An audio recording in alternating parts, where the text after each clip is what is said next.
اس لیے کہتے ہیں کہ مسلمان کی خوبیوں کو دیکھو، خرابیوں کو مت دیکھو جی۔ مسلمان کی خرابی سے ایسے نظر پھیر لو جیسے کسی سونے والے کا صدر کھل جائے تو اس سے نظر پھیر لینی چاہیے جی، اس طرح نظر پھیر لو مسلمان کی خرابی سے۔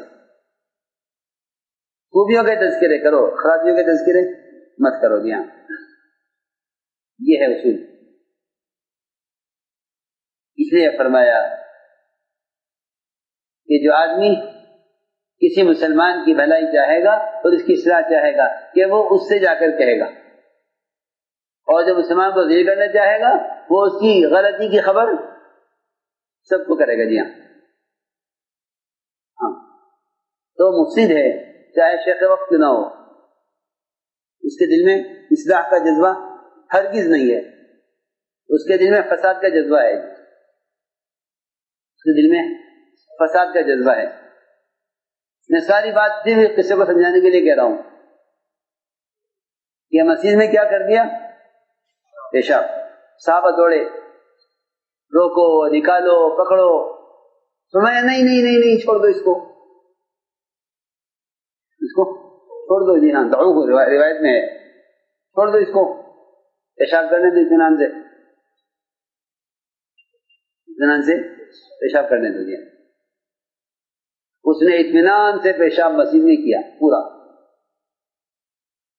فرمایا کہ اگر تم نے روکا اس کو تو اس کا پیشاب درمیان میں روکنے سے تکلیف ہو جائے گی۔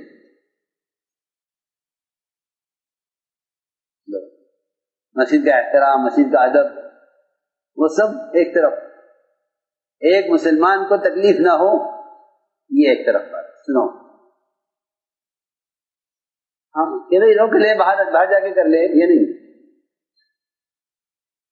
جی ہاں۔ ایک مسلمان کی شفقت میں عرض کر چکا ہوں کہ ساری دنیا کی مسجدیں مسلمان سے، کہ ساری دنیا کی مسجدیں بیت اللہ سے ادنا اور ایک مسلمان کا مقام بیت اللہ سے اعلیٰ، اسے غور کرو۔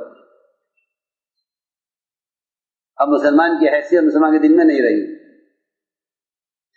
ورنہ ساری دنیا کی مسجدیں بیت اللہ سے ادنا ہیں اور بیت اللہ ساری مسجدوں سے اعلیٰ ہے جی ہاں۔ لیکن ایک مسلمان کا مقام بیت اللہ سے بھی اونچا ہے جی ہاں۔ تو یہ نہیں کہا کہ پیشاب روکو یا اس کو پکڑو مارو جی ہاں، یا اس کے خلاف کوئی کارروائی کرو، کچھ نہیں، کوئی خلاف کارروائی نہیں ہوئی، کچھ نہیں۔ سنو غور سے، آج کل تو لوگ انتظار میں رہتے ہیں کہ کسی سے کوئی غلطی ہو جاوے تاکہ سب کو بتاؤں اس نے یہ کیا جی۔ اللہ معاف فرماوے، سارے چھوٹے بڑے اسی میں لگے ہوئے ہیں، سب چھوٹے بڑے اسی کام میں لگے ہوئے، 24 گھنٹے یہ کام ہے جی ہاں۔ مسلمان کی تذلیل، اس کی تحقیر، سب چھوٹے بڑے اسی میں لگے ہوئے ہیں، اور کہ ہم تو اصلاح کر رہے ہیں جی ہاں۔ اور حدیث نے صاف کہہ دیا یہ راستہ فساد کا ہے، اصلاح کا نہیں ہے۔ صحیح روایت میں ہے کہ جو آدمی کسی مسلمان کے عیب کو تلاش کر رہا ہے وہ مسلمان کے درمیان فساد پیدا کر رہا ہے۔ یہ حدیث کا ترجمہ کیا میں نے جی ہاں۔ انک ان اتبعت عورات المسلمین افسدتہم، کہ اگر تو نے مسلمان کا عیب تلاش کیا تو تو ان کے درمیان فساد پیدا کرنے والا ہے جی ہاں۔ یہ حدیث ہے، سنو۔ تو چنانچہ اس دیہاتی نے پیشاب پورا کر لیا مسجد میں، مسجد پیشاب پورا کر دیا۔ پیشاب کرنے کے بعد آپ اس کو بلائے، یہاں آؤ، یہ مسجد پیشاب کے لیے نہیں ہے، بس اتنا فرمایا۔ مسجد میں تو ذکر و تلاوت، عبادت، دعوت، اس کے لیے مسجد ہے، مسجد پیشاب پخانے کے لیے نہیں، بس اس سے زیادہ نہیں ہے روایت میں کچھ کہ آپ نے کوئی حکم لگایا ہو یا اس کو کسی کے حوالے کیا ہو یا اس سے کوئی مقدمہ چلایا ہو، کچھ نہیں جی ہاں۔ اور اس کی غلطی کو چھوٹا نہیں کیا۔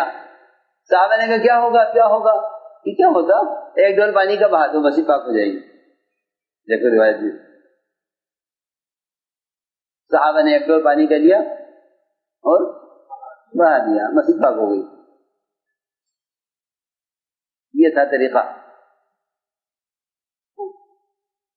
یہ نہیں کہ اس کے خلاف ماحول بناؤ اور لوگوں کو خبر کرو، یہ کچھ نہیں. ایسا زمانہ تھا. وہ اپنی قوم میں گیا، چیختا ہوا کہ یہ ایسے نبی ہیں سکھانے والے کہ نہ مجھے ڈانٹا، نہ مجھے مارا، نہ مجھے جھڑکا. جی ہاں، اس نے جا کے اعلان کیا کہ آپ کا طریقہ تعلیم یہ ہے، آپ کا طریقہ تعلیم یہ ہے.